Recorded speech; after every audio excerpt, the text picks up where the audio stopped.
Carl Jung discovered that you can sense a person's real character by watching just two things with steady, careful attention.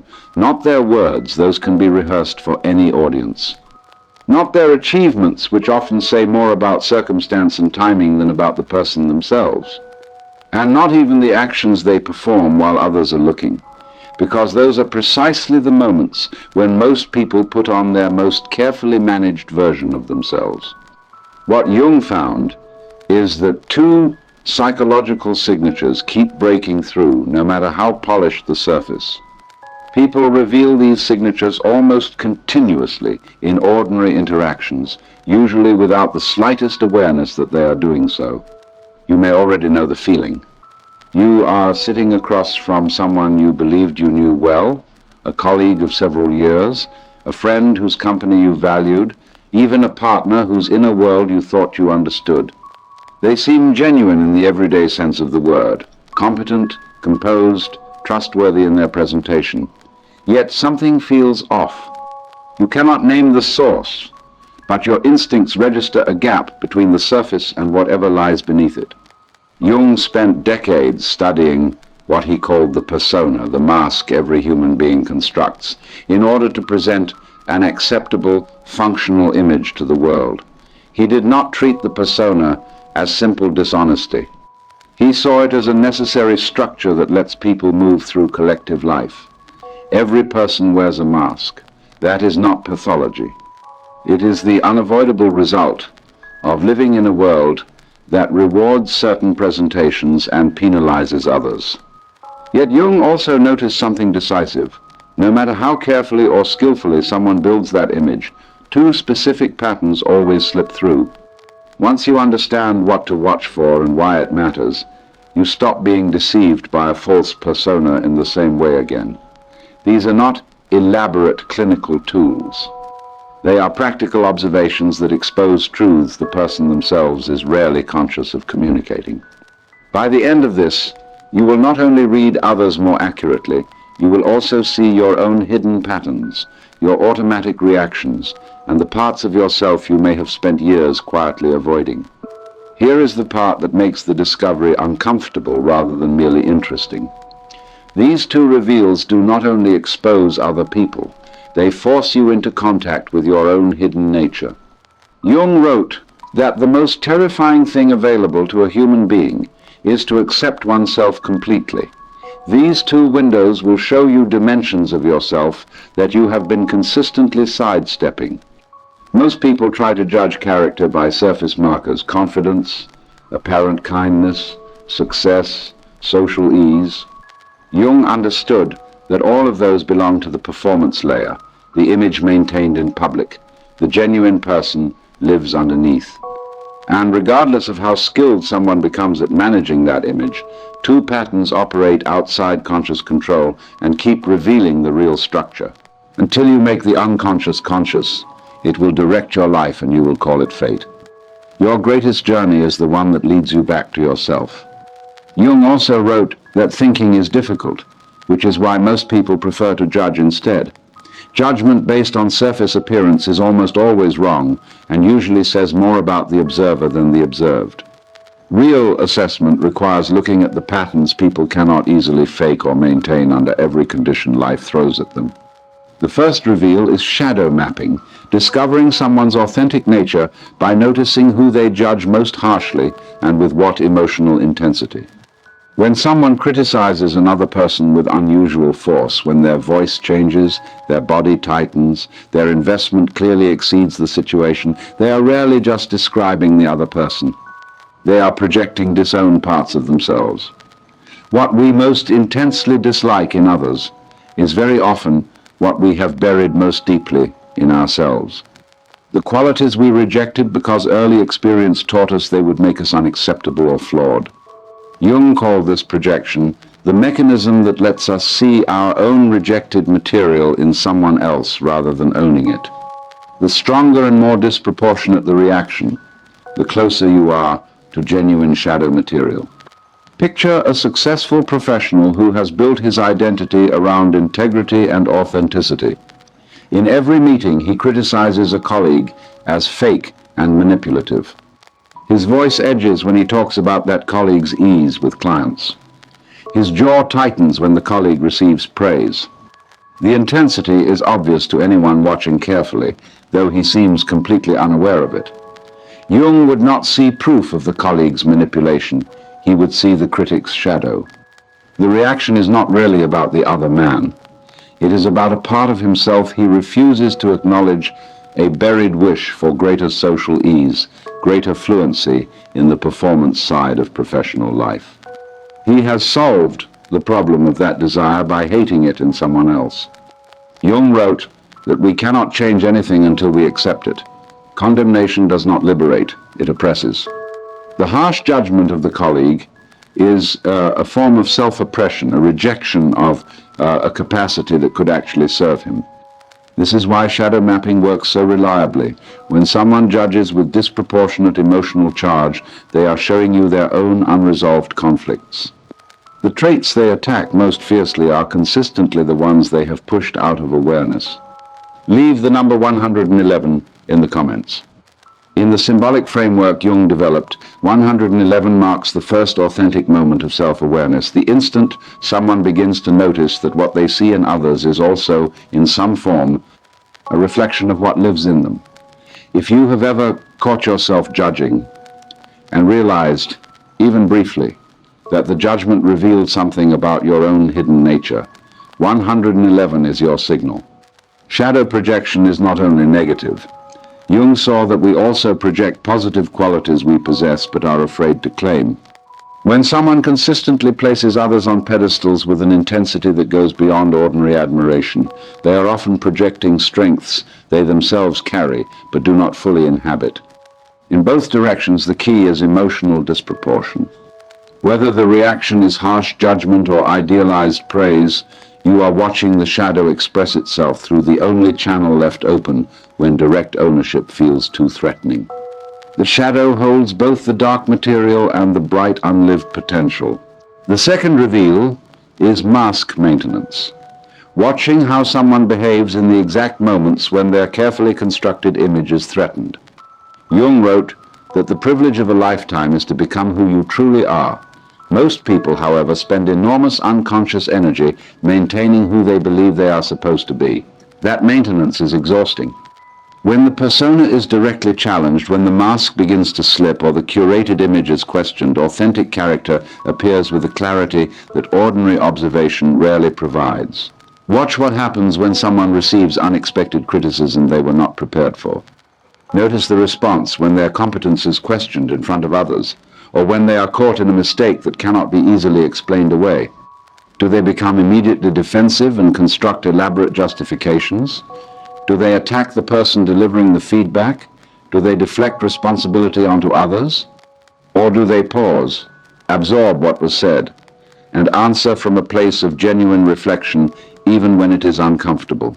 Consider a marketing director who has built her reputation on being the calm, unflappable presence in high-stakes situations.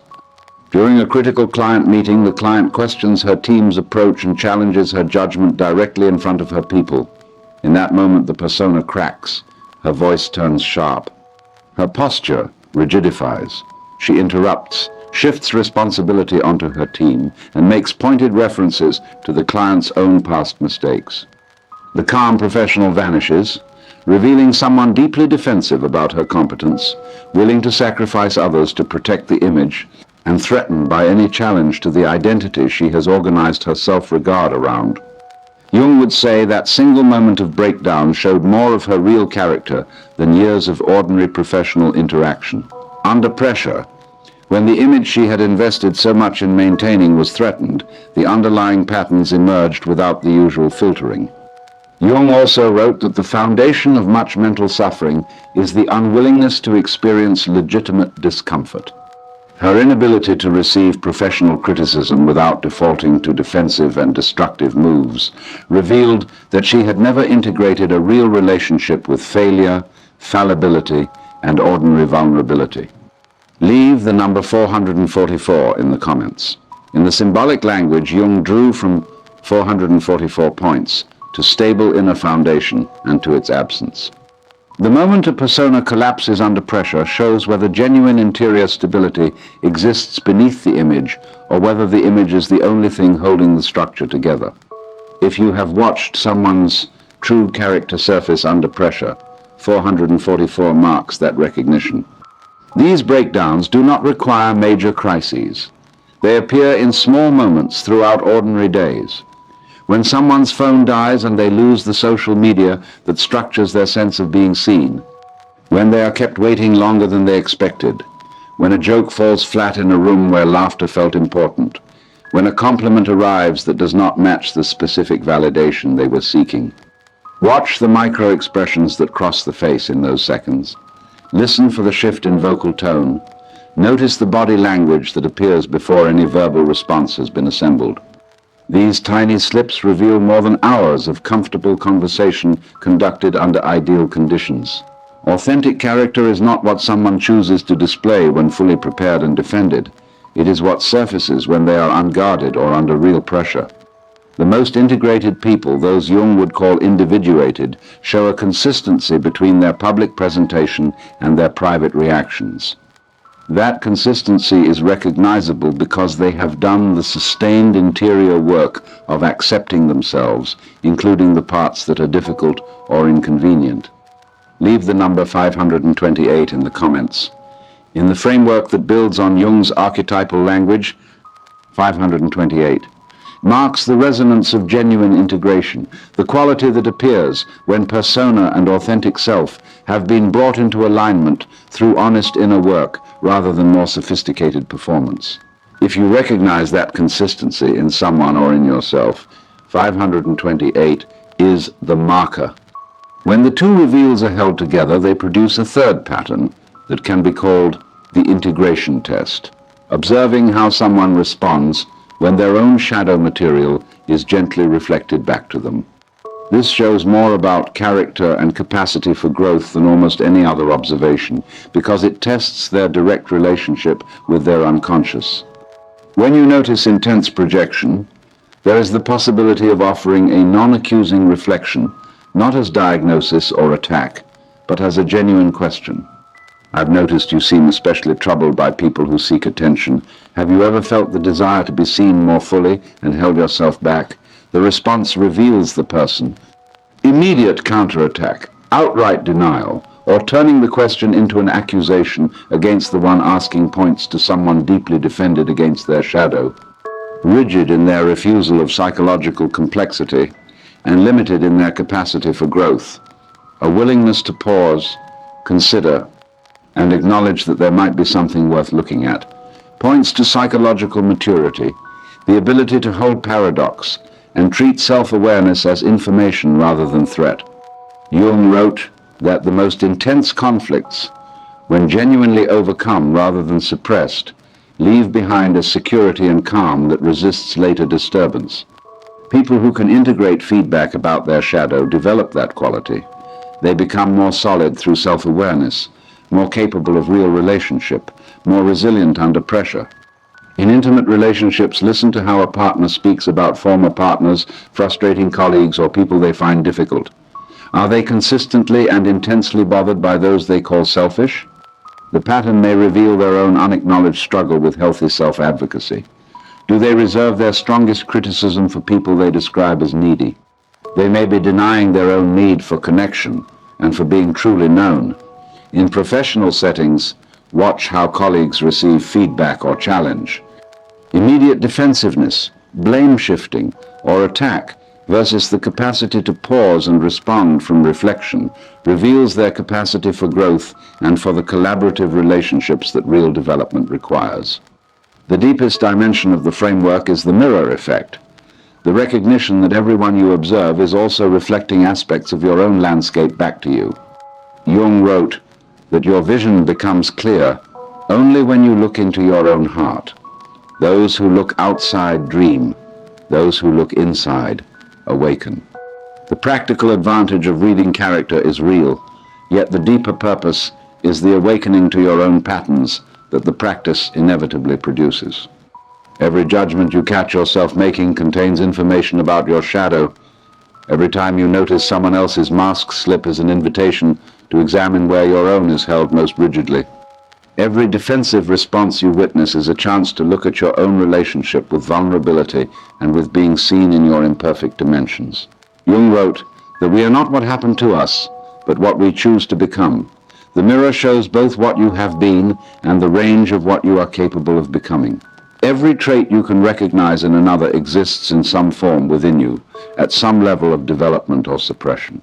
The ethical warning Jung returned to throughout his work is essential. This framework must serve understanding, compassion, and connection, never manipulation, control, or a sense of psychological superiority. Where love rules, there is no will to power. Where the will to power is paramount, love is lacking. The ability to read character can itself become a shadow formation when it is used to identify and exploit vulnerabilities, rather than to understand full human complexity. The signs of misuse are clear once you know them. A feeling of superiority after analyzing someone, using observations of shadow or persona defenses to manipulate, becoming more judgmental rather than more compassionate as skill increases, and most revealing, growing expert at reading others while consistently avoiding the same scrutiny directed inward. That last pattern is perhaps the surest indicator that the framework has turned into sophisticated avoidance. Jung studied the architecture of the psyche because he believed individual consciousness is the foundation of any lasting collective change. Every person who learns to observe clearly without judgment, to understand without manipulation, and to relate authentically without losing themselves, creates space in which genuine change becomes more possible for everyone around them. When you can receive others' projections without absorbing them, and witness their persona breakdowns without being recruited into the drama, you create the conditions in which sustainable growth can occur. This is the real significance of the two reveals. They are not primarily tools for reading others, they are mirrors through which your own movement toward authentic selfhood becomes visible and possible. The projections you notice in others point toward material you carry. The breakdowns you witness reflect places where your own performed identity is most fragile and most in need of integration. Every moment of clear observation is simultaneously an invitation to deeper self-knowledge. Subscribe and continue the path, because these two reveals are not the end of character assessment. They are the beginning of character development your own. Every judgment you notice is a doorway. Every time you see a mask slip is an invitation to examine where your own is held tightly. Every choice to respond consciously rather than react automatically moves you one step closer to becoming, as Jung believed possible, genuinely and completely yourself. Leave the number 777 in the comments. In the language of alignment that grows from Jung's work on individual development and the larger evolution of consciousness, 777 marks the convergence of clear seeing of others with honest seeing of oneself. If these two reveals have illuminated both the people around you and something in yourself, if the framework is giving language to patterns you have been living but not fully understanding, 777 is your declaration. Leave it here. There comes a quiet moment when everything shifts, not outside you, but within. You begin to notice that the way you see others is no longer random. The people who disturb you, the ones who inspire you, the ones you cannot quite understand, they start to feel less like coincidences and more like reflections. That is where the real work begins. What you see in others is never only about them, it is a doorway into you.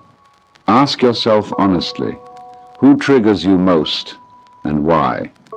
What traits do you instantly reject? Could you recognize even a trace of them in yourself? Who do you admire most deeply? And what part of you is still waiting to be lived? These are not easy questions. Most people spend their lives trying to manage the outer world, adjusting relationships, avoiding discomfort, chasing approval. Jung's work points in the opposite direction, not outward, but inward. Real power is not in controlling others. It is in understanding yourself.